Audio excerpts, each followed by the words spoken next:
Stock मार्केटमध्ये पैसे डुबत नाही, आपण स्वतः त्यासाठी कारणीभूत असतो. मी असं का म्हणतोय, तर आमचे एक क्लायंट्स आहेत, ज्यांचा पोर्टफोलिओ मी पाठीमागच्या 8 वर्षापासून मॅनेज करतोय. सो पाठीमागच्या 1-2 वर्ष अगोदर त्यांच्याकडे एक बल्कमध्ये अमाउंट्स आली होती आणि त्यांनी ते फंड्स कार घेण्यासाठी वगैरे ते ठेवला होता. सो त्यामध्ये त्यांचं प्लॅनिंग होतं, की डायरेक्टली मोठी कार घ्यायची होती त्यांना जवळपास 90 लाख रुपयाची आणि 50 लाख रुपये डाउन पेमेंट 40 लाख रुपयाचं लोन करायचं होतं असं. सो त्यांनी ते पैसे आम्हाला न सांगता त्यांच्या एक जवळचा नातेवाईक भेटला, तो त्यांनी त्यांना सांगितलं, की तुम्ही मला 50 लाख रुपये द्या, मी तुम्हाला महिन्याला 3% देतो. म्हणजे महिन्याला 1.5 लाख रुपये झाले. सो आता त्या 1.5 लाखामध्ये त्यांनी सांगितले तुमचा गाडीचा EMI जाईल, प्लस तुमच्या ड्रायव्हरचा पगार जाईल आणि थोडेफार पैसे तुम्हाला खर्च करायला पण राहतील. सो या ट्रस्टवर त्या आमच्या क्लायंटनी त्यांच्या नातेवाईकाला 50 लाख रुपये दिले. आता 50 लाख रुपये दिल्यानंतर त्यांनी ट्रेडिंग करायला सुरुवात केली. सो त्यांचा जो नातेवाईक होता, त्याचं प्लॅनिंग असं होतं, की यांचे 50 लाख रुपये घ्यायचे, मार्केटला ट्रेडिंग करायचं, जो काही प्रॉफिट होईल तो आपल्याकडे काही ठेवायचा, त्यांना काही द्यायचा. या पद्धतीने त्यांनी ट्रेडिंग करायला सुरुवात केली. सो सुरुवातीचे काही दिवस त्यांना ट्रस्ट मिळवण्यासाठी दर महिन्याला तो 1.5 लाख रुपये त्यांना देत होता. असे 5 महिने, 6 महिने पैसे त्यांना मिळाले आणि 7व्या महिन्यामध्ये पैसे पाठवलेच नाही. त्यावेळेस क्लायंटनी फोन केला, त्यावेळेस त्यांनी सांगितलं, "मी बाहेर आहे, पाठवतो" वगैरे. परत 1 महिना, 2 महिने, 3 महिने पैसे मिळालेच नाही. मग 4थ्या महिन्यामध्ये क्लायंटनी त्यांना भेटले आणि भेटून त्यांना विचारलं, की "माझे पैसे आजपर्यंत मला 4 महिन्याचे भेटले नाहीयेत."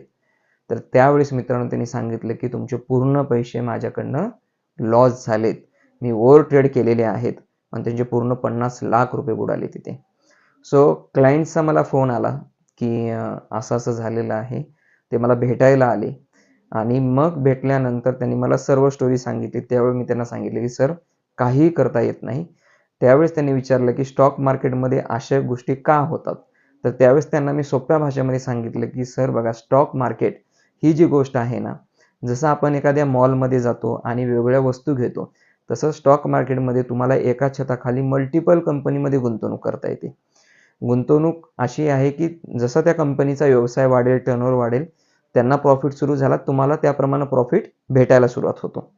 असं नाही, की समोरच्या कंपनीवर तुमचा काहीही कंट्रोल नाहीये. जे लोकं तुम्हाला फिक्समध्ये रिटर्न सांगतायत, ते फिक्समध्ये रिटर्न्स त्या कंपनीला रन करत नाहीयेत. त्याच्यामुळे ही फेक कमिटमेंट आहे." सो त्यांना हे मी सर्व गोष्टी सांगितल्या आणि मग त्यानंतर पटलं, की स्टॉक मार्केट ही गुंतवणूक जी आहे, ही फिक्स कमिटवरची नाहीये. इथे तुम्हाला गुंतवणूक करतेवेळी स्टेप बाय स्टेपच ठेवावे लागते.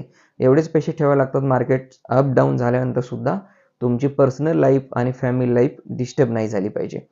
आणि सर्वात महत्त्वाचं स्टॉक मार्केटमध्ये जर तरी तुम्हाला कुणी फिक्स रिटर्नचं आमिष दाखवत असेल, तर या भुलथापाला बळी पडू नका.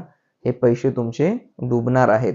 जर समजा तुमच्या कॉन्टॅक्टमध्ये असे कोणी एखाद्या व्यक्तीला पैसे दिलेले असतील, तर लवकरात लवकर पैसे त्यांच्याकडून विथड्रॉ करून तुमच्या अकाउंटला घ्या. कारण मार्केटमधल्या कुठल्याही गोष्टी एका व्यक्तीच्या हातामध्ये नाहीये. उदाहरणार्थ समजा एखाद्या कंपनीला ती ऑर्डर मिळणार आहे, त्यांचा एम्प्लॉयी व्यवस्थित काम करणार आहे, मग ते डिलिव्हर होणार आहे, मग त्या कंपनीला प्रॉफिट मिळणार आहे. ह्या गोष्टी सल्लागार व्यक्तीच्या हातामध्ये नाहीच आहेत. त्याच्यामुळे तो कुठलाही व्यक्ती जर फिक्स कमिटमेंट देत असेल, तर तो रॉंग कमिटमेंट होतीये. त्यामुळे मित्रांनो, स्टॉक मार्केटला गुंतवणूक करतेवेळी मल्टिपल सेक्टरमध्ये आणि वेगवेगळ्या कंपन्यांमध्ये तुम्ही गुंतवणूक करा.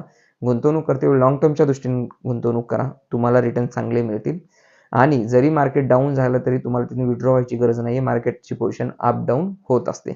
त्यामुळं अशा फिक्स ठिकाणी पैसे देऊन स्वतःचे पैसे लॉस करून घेऊ नका.